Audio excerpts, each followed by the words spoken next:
Hello, I'm excited for today's video. I've been playing Jurassic World Evolution 2 and I love it. This is going to be a series of videos about the overall game and the platinum, but today's video is going to be about the campaign story mode. Remember, if you like the video, hit that like and subscribe button and ensure the notification bell is rung. So let's jump into it. The campaign story is what happened after the last film, so I'd expect the next film will have some elements of what the game provides. It's really short, to be honest. It's only about 3 hours, but it was good fun. The game holds your hand for a lot of it, so if you're a first timer, no problems at all. But even for someone like me who synced hours into the first game, there is enough changes that the hand holding doesn't feel annoying. So one of the first things I noticed, and has to be my new favourite feature, is the fast forward button, which I felt in the original game really needed, especially when you were waiting for digs, research, and the pause button, which unlike the original game, you had to pause it. But with this, you can pause the game and then start building things, putting things around, changing environments that you need, maybe add another cage in, and then when you press play, it will start building. So, putting the story aside, it introduces you to a new biodiversity for the herbivores. There's no more feeders for them, which I think is great. I love the fact that you can just start planting things and then they will eat from it. They all have different things that they like. I think it's great in the way that they've changed it for the dinosaur comfort and the happiness. It's a breath of fresh air compared to the original. I found dropping a dinosaur into a new enclosure doesn't immediately follow up by them trying to smash out of it. The game gives you some time to see what their needs are, to put down a ranger post, which is a new feature, which basically tells you the needs of that dinosaur. If they need more forest, they want more water, they like rocks. The interactions with the aerial dinosaurs was much better in this game compared to the first one. It's not a case of you just chucking a dome down and they start flying around and everything's in there. You get to put more than one dome, you can attach them, you can make it huge if you want.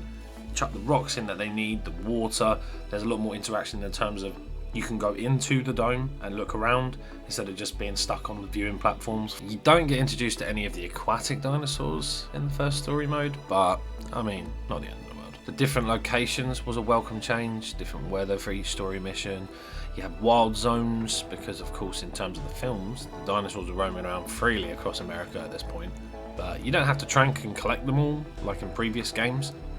You just sort of leave the herbivores out there to do what they want to do to make sure that they're happy, coping, adapting to life in America. And the addition of being able to transport dinosaurs through airlifts from the creation labs is quite frankly amazing.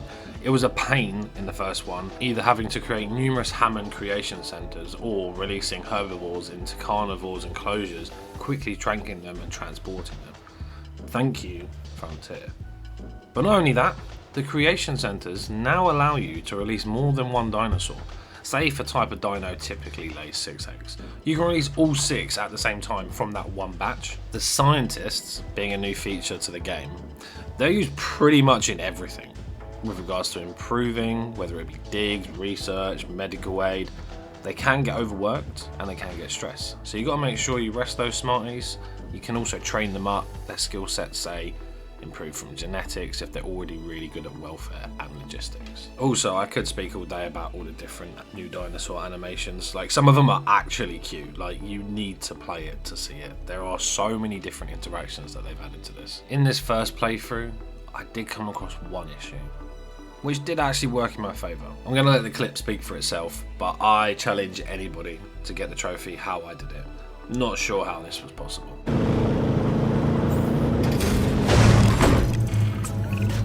I feel like we're getting close.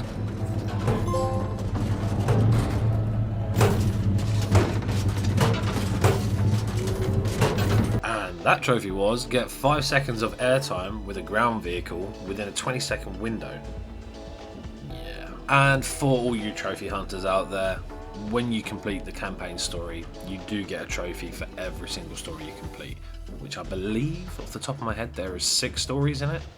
So complete each of those, you get a trophy.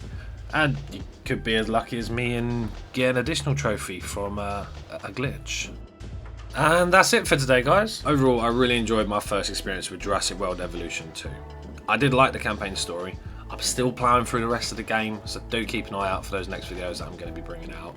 Thank you so much for watching, if you did get this far. That's it for today. Look after yourselves. Adios.